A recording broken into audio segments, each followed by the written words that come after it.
Thanks for checking out the Passport Snob channel. If you're new here, be sure to hit the subscribe button below. And if you're a returning viewer, thanks for watching. And keep coming back for more new content every Wednesday and Saturday. Now that we've successfully become members of the RV Club, stay with us to find out the essentials we wish we had, we're glad that we brought, and the extras we could have left at home. Stay tuned.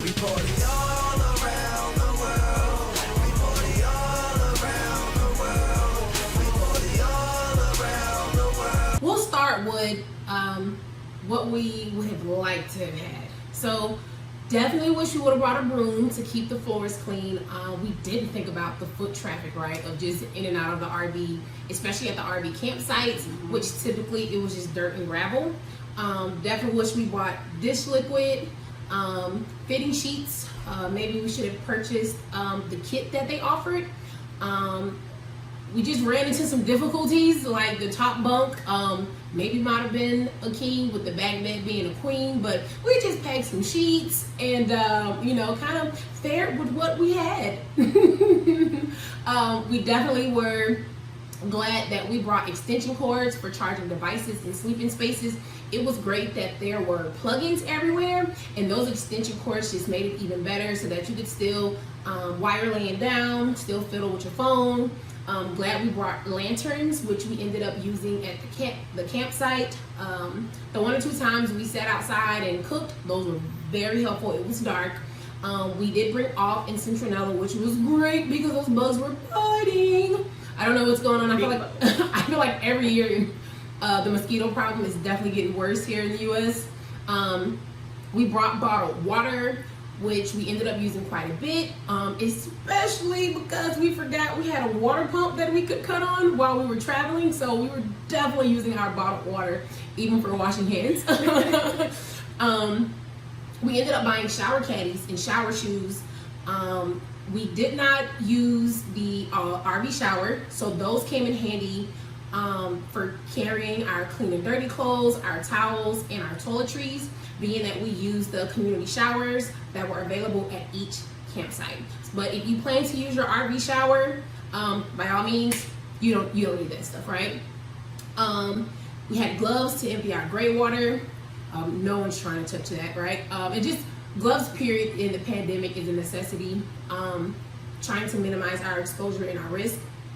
And then, personal protection. It gave us a sense of security, especially the first night, not having a cellular signal, which we didn't think twice about being in the middle of a forest. So having that personal protection, definitely, I slept a little bit better. It was right next to the pillow. We were all good. And I think we both have top cellular services. You have Verizon, yes. I have AT&T, and there was no cellular signal whatsoever for either of us. So we couldn't have gotten word out if something went wrong. So definitely glad we had that. Now, what we didn't need to bring was the grill. We brought the grill because we planned on cooking the fish that we thought we were going to catch when we went fishing. But we actually ended up not fishing when we were supposed to. And then when we did go to fish, we didn't catch anything. I came super close, but we ended up not needing that grill at all. I think we did use it on one night to make some hot dogs, but definitely wasn't absolutely necessary. Most of the places that we went, they had grills available for you to use. So if you feel a little funny about using grills that other people are using, maybe bring foil with you to be able to use the grills outside. The other thing that we brought that wasn't necessary was the portable air conditioner. Now, the thing about that, the RV AC was absolutely amazing. Like, it puts out air. Like, you will not be disappointed with that. But if you have people that are with you that get cold very easily, then you still might need the portable air conditioner. But I actually ended up using my little small fan, and that worked really well. I didn't need the air conditioner. It just took up extra space and wasn't really needed. So yeah, if you went camping, maybe that would be it would be good for that. Yeah. But not for the RV. Anyway, another thing we didn't need were the lawn chairs.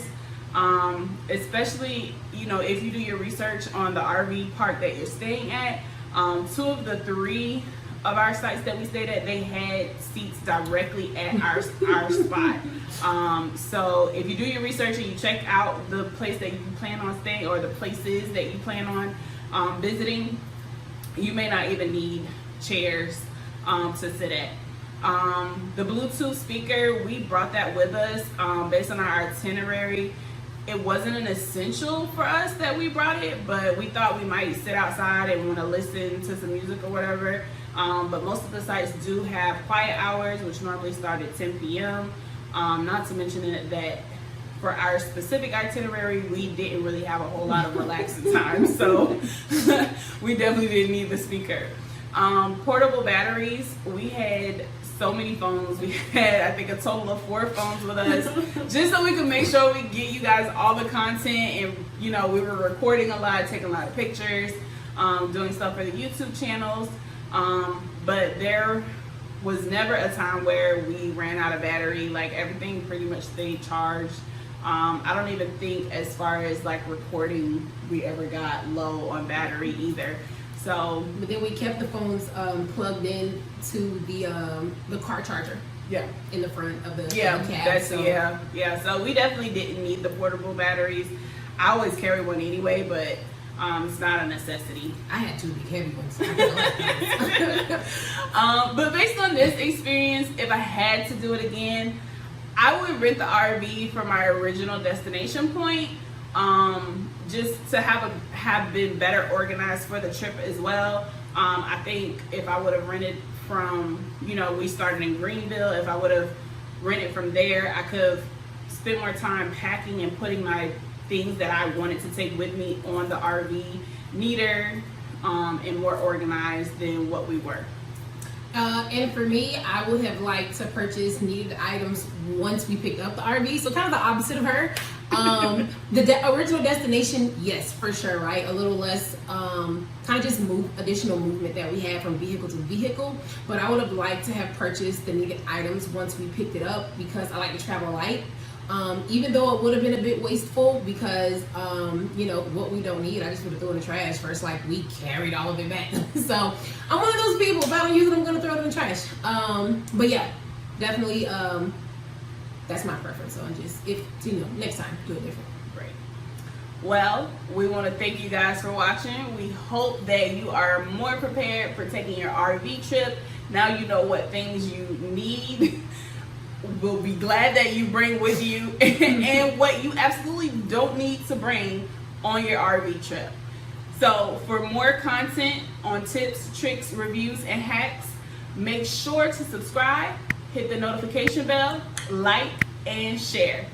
Follow us on all your social media platforms of your choice for any cultural experiences and more. Until next time, see you later.